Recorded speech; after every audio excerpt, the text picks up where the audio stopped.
Olá, o meu nome é Valdir Hoffmann, eu sou pastor da Igreja Evangélica Luterana do Brasil. Eu quero neste vídeo, estou me propondo a trazer apontamentos a partir do texto de Mateus, capítulo 28, versículos 18 a 20. Primeiramente, então, eu leio o texto de Mateus 28, 18 a 20, que diz assim: Jesus, aproximando-se, falou-lhes, dizendo: Toda autoridade me foi dada no céu e na terra. Ide, portanto, fazei discípulos de todas as nações, batizando-os em nome do Pai, e do Filho, e do Espírito Santo, ensinando-os a guardar todas as coisas que vos tenho ordenado. E eis que estou convosco todos os dias até a consumação do século. Este, portanto, é o texto de Mateus 28, 18 a 20. Este texto ele é reconhecido como o texto da Grande Comissão. Ao olharmos para o dicionário, a palavra comissão significa encarregar, incumbência, aquilo que alguém foi encarregado. Por si só, então, isso nos chama a atenção. Jesus, no texto, ele encarrega os seus discípulos, que aqui, então, representam a igreja. Os versículos 18 a 20, embora todo o povo de Deus deva dar testemunho do Senhor, o foco aqui está sobre os apóstolos e o seu chamado como principais testemunhas e representantes de Jesus. Nós podemos afirmar isso a partir do texto de Mateus 28, do versículo 16, o versículo que antecede. Seguiram os 11 discípulos para a Galileia, para o monte que Jesus lhes designara. E o versículo 17, e quando ouviram, o adoraram, mas alguns duvidaram. E daí então vem o versículo 18, que nós lemos um pouco antes. O contexto, portanto, trata dos discípulos. Jesus aqui está falando aos discípulos, está falando aos apóstolos. É evidente que os discípulos aqui representam a liderança da igreja. Ou podemos afirmar que os discípulos representam a própria igreja. Evangelizar significa apresentar Jesus às pessoas. E é isso que Jesus quer trazer e dar esse indicativo, esta missão aos discípulos, que eles levem Jesus às pessoas. O fazer discípulos, portanto, ele está dentro do contexto da igreja cristã. Uma vez que nós apresentamos Jesus às pessoas, isso faz parte da igreja cristã. E a igreja cristã, ela tem um endereço certo aqui no mundo, o que nós chamamos então de igreja local. O Novo Testamento, ele apresenta exemplos de igrejas locais. Podemos afirmar aqui a igreja de Éfeso, ou a igreja de Jerusalém. No texto de Atos 8, versículo 1, por exemplo, ali é mencionado o seguinte, Atos 8, 1. Naquele dia, levantou-se grande perseguição contra a igreja em Jerusalém. Alguns teólogos afirmam que a igreja cristã, ela tem o seu início com o dia de Pentecostes. E este fato aqui acontece após o Pentecostes. No texto de Atos 9, versículo 31, nós temos ali registrado o seguinte: a igreja, na verdade, tinha paz por toda a Judeia, Galileia e Samaria, edificando-se e caminhando no temor do Senhor, e no conforto do Espírito Santo crescia em número. Fala da igreja local que crescia. Atos capítulo 13, versículo 1, ali nós temos registrado: havia na igreja de Antioquia profetas e mestres, Barnabé, Simeão, por sobrenome Níger, Lúcio de Cirene, Manaém, Colácio de Herodes, o tetrarca e Saulo. E diz que eles estavam servindo ao Senhor. Aqui menciona, portanto, a igreja de Antioquia. Já tem um nome, a igreja de Antioquia, é registrado como igreja.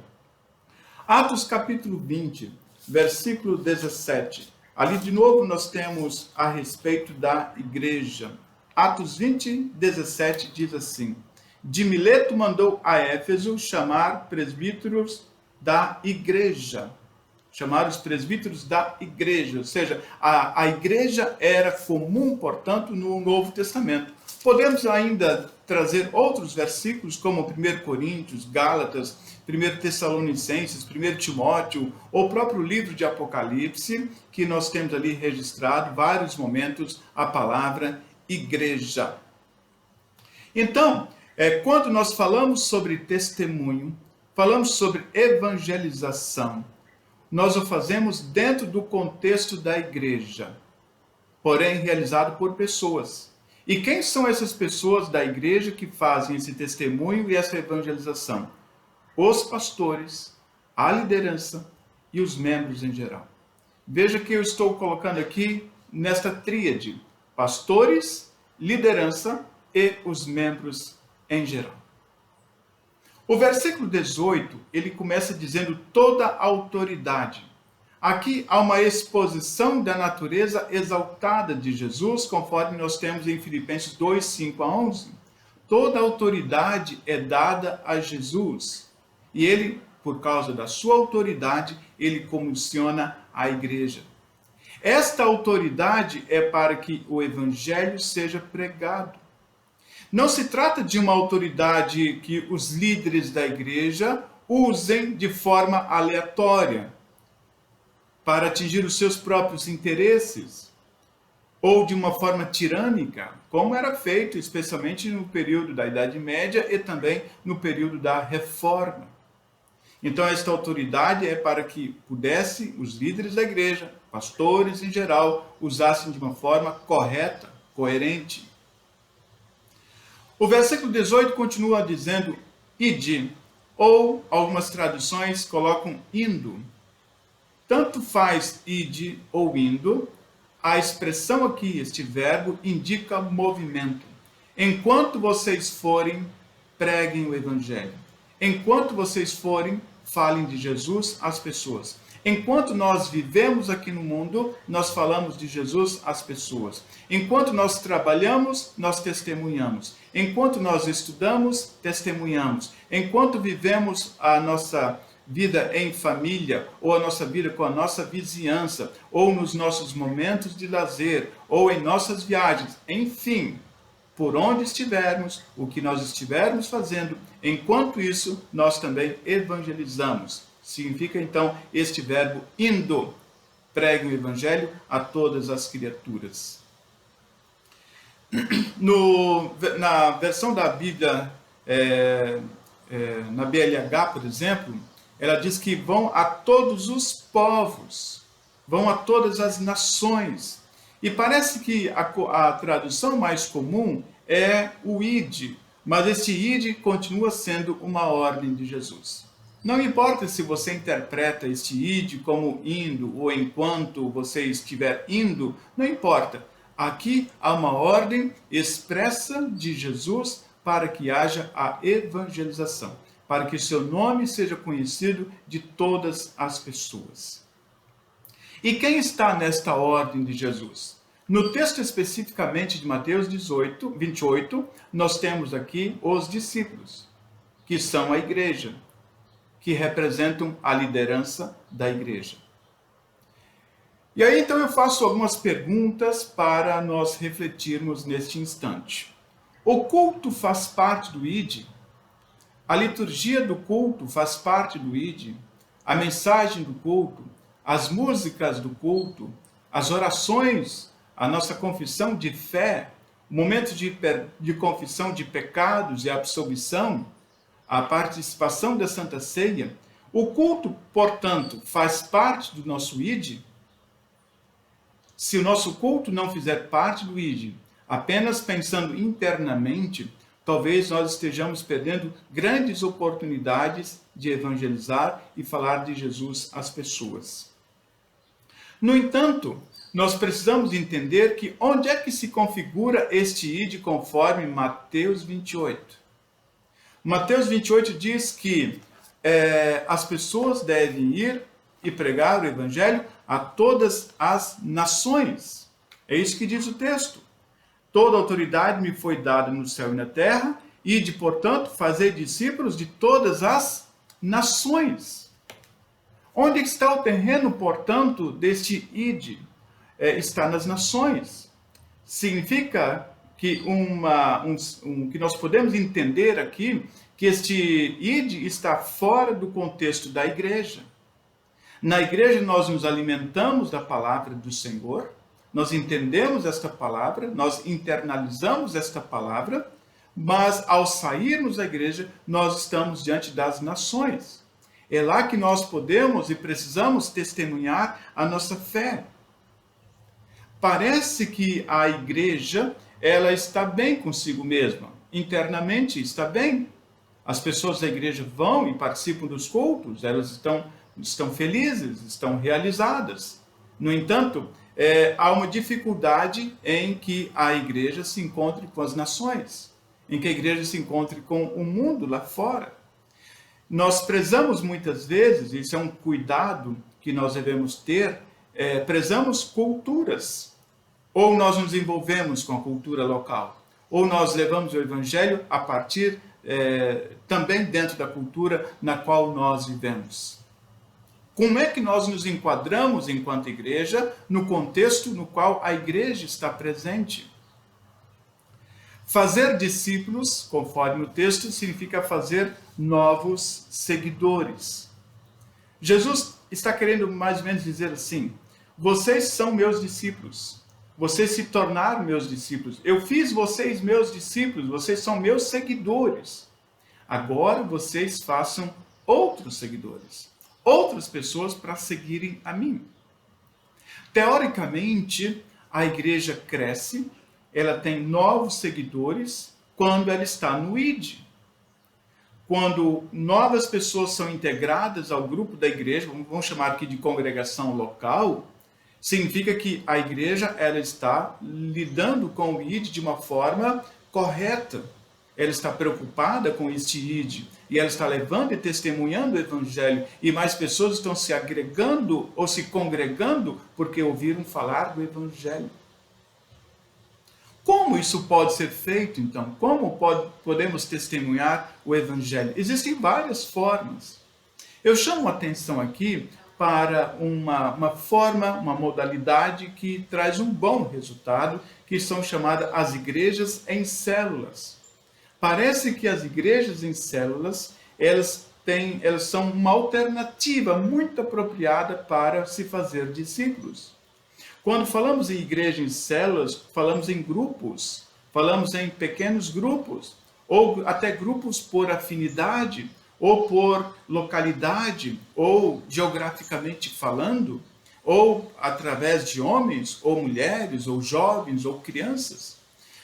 Existem muitas igrejas que têm crescido de uma forma especial porque trabalham em células.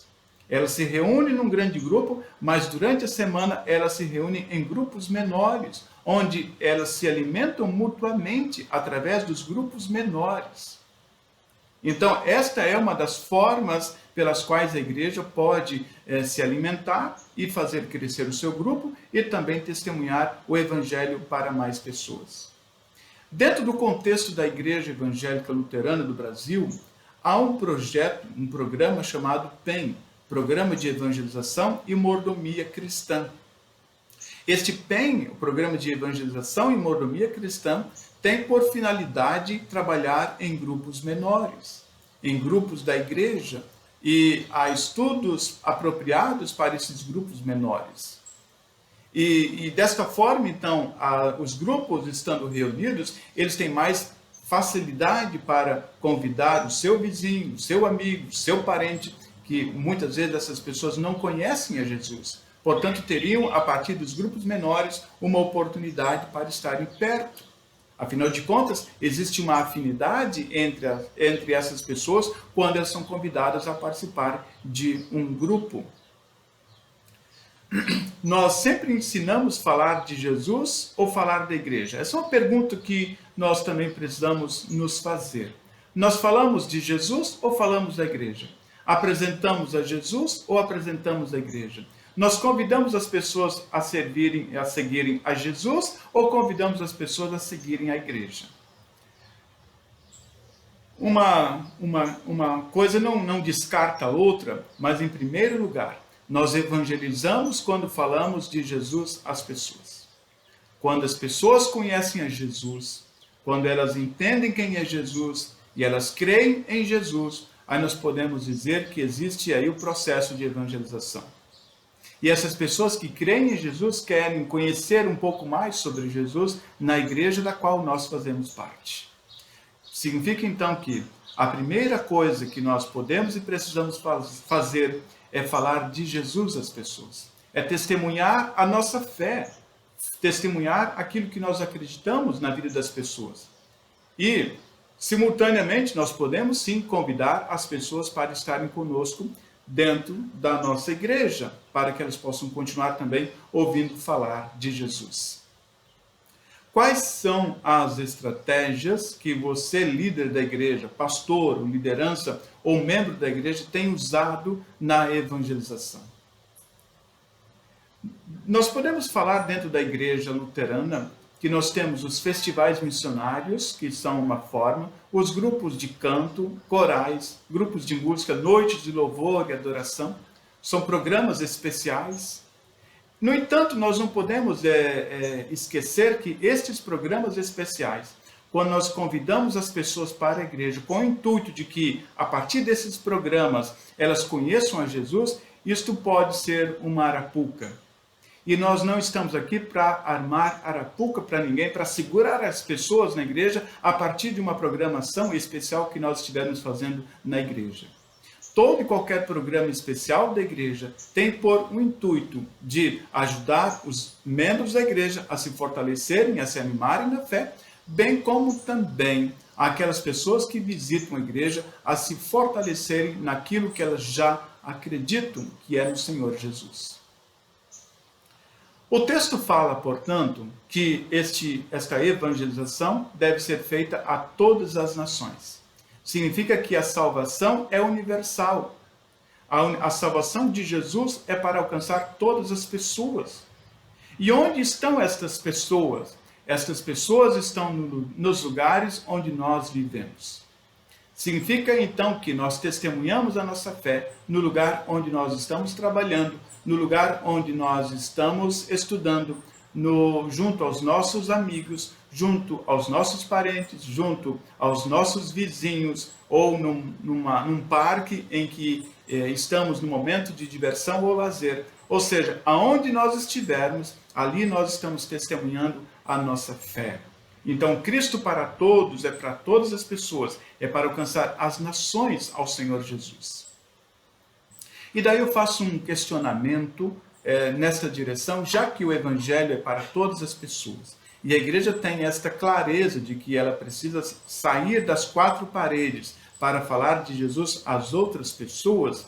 Então nós nos perguntamos por que as nossas igrejas estão sempre fechadas? Por que as igrejas estão fechadas? Quando eu passo no centro da cidade, eu vejo muitas igrejas, especialmente igrejas católicas, que estão abertas a que as pessoas possam entrar, se ajoelhar, orar, fazer as suas preces e depois voltar para sua casa, ou continuar o seu trabalho, ou fazer aquilo que estava proposto lá na cidade. As nossas igrejas, elas estão fechadas. Elas abrem apenas no momento do culto e terminou o culto, fechamos novamente. É uma questão cultural? Essa é uma pergunta que nós podemos fazer. Será que não poderíamos ter mais tempo e deixar as nossas igrejas abertas para que outras pessoas possam vir e conhecer o Evangelho a partir das nossas igrejas, com mensagens que possam estar dentro da igreja, espalhadas nos bancos, ou através de literatura, ou que as pessoas tenham dentro da igreja um local apropriado para elas orarem? Muito bem. A igreja ela é composta por nós, pessoas, por pastores, por liderança, por membros. E nós, pastores e liderança, nós somos equipados e nós equipamos as pessoas e as enviamos. Jesus, por 3 anos, ele equipou os seus discípulos e agora ele envia os seus discípulos. Os pastores também equipam a igreja para que a igreja possa fazer discípulos. E os pastores estão juntos nesta caminhada de fazer discípulos. Nós somos os responsáveis para que todo esse processo de edificação e de que as pessoas sejam equipadas, possam garantir que elas tenham e sejam desafiadas e que eles possam conseguir levar este evangelho adiante. Isso é um papel dos pastores, é um papel da liderança da igreja. Jesus equipou e Jesus enviou. Nós também equipamos e enviamos. Como nós fazemos isto? E aí nós nos perguntamos, enquanto pastores, se nós estamos equipando e enviando, como a igreja está respondendo a isso? Se a nossa igreja está respondendo a esse equipar, e ela está fazendo a evangelização, e ela está testemunhando e vivendo essa evangelização, e cada vez mais as pessoas estão vindo para a igreja, estão animadas para o trabalho da igreja, para participar do culto, para se alimentar da palavra, e novamente voltar para o seu cotidiano, se isso está acontecendo, significa então que o papel dos pastores e da liderança está sendo alcançado. No entanto, se a igreja é uma igreja fria, uma igreja que não se envolve, uma igreja que não quer compromisso, não quer comprometimento, algo está errado nesta igreja. Ou com o pastor, ou com a liderança, ou com a própria igreja. Jesus está dizendo para os discípulos fazerem discípulos, porque eles são guias, eles são missionários, eles são representantes da igreja. Eles agora, de alunos, passam a ser mestres a outras pessoas. Isto é, eu equipei, agora vocês estão equipados e poderão levar este evangelho adiante. E como nós podemos fazer isto? O texto nos dá a resposta. Ide, portanto, fazer discípulos de todas as nações, batizando-os e ensinando em nome do Pai, do Filho e do Espírito Santo, e ensinando-os a guardar todas as coisas que vos tenho ordenado. Ou seja, batizando e ensinando. O batismo aqui é o batismo infantil, é um batismo de adulto, é uma ordem e há uma coerência nesta ordem de Jesus. No caso de pessoas adultas que não foram batizadas ainda, elas, ao ouvir o evangelho, também vão ter este desejo de serem batizadas. Ou se um adulto é batizado, mas ainda não é convertido, o Espírito Santo também vai agir nesta pessoa através da palavra, para que ela também entenda e conheça Jesus e ela se converta a Jesus. Eu sempre digo que o processo da conversão, ele se dá no momento em que eu internalizo, que eu processo as informações a respeito de Jesus, quem é Jesus, aí eu acredito nisso. Porque o Espírito Santo me faz entender quem é Jesus na minha vida e eu passo então a confessar então a minha fé a todas as pessoas. E o batismo, aqui nós podemos entender que o batismo é para todos, homens, mulheres e crianças. Diz o texto, ide fazer discípulos de todas as nações, batizando as nações. Então as crianças também fazem parte das nações. E um detalhe importante aqui é que o batismo é feito em nome de Deus Pai, Filho e Espírito Santo. Aqui nós temos uma presença da Trindade. É o nosso Deus trino, que é singular em nome do Pai e do Filho e do Espírito Santo. É uma trindade na unidade. Também o texto no versículo 20 diz que nós devemos ensinar. Discípulos não são feitos apenas pelo batismo, mas no permanecer no ensino. Por isso as crianças são batizadas, depois são levadas à escola dominical, depois são levadas ao período de doutrina, o ensino confirmatório, depois elas participam do grupo dos jovens, e depois elas se casam e fazem parte do grupo de adultos, porque elas constantemente estão sendo ensinadas, e elas são ensinadas a guardar tudo aquilo que elas receberam. Guardar não somente obedecer. Guardar significa aprender, processar e viver. Nós aprendemos, nós processamos e nós vivemos isso. Isto significa este guardar, conforme Jesus está orientando aqui no texto. E o texto diz que ele deve guardar todas as coisas. Nada pela metade. Ou algumas coisas. Mas tudo aquilo que se refere à vida cristã. Nós não podemos afirmar que algumas coisas nós podemos e precisamos guardar e outras não. Portanto, o papel da igreja é ensinar. E o papel da igreja também é viver. Nós ensinamos e nós vivemos isso no nosso dia a dia. É neste particular que entra também o processo da educação cristã continuada.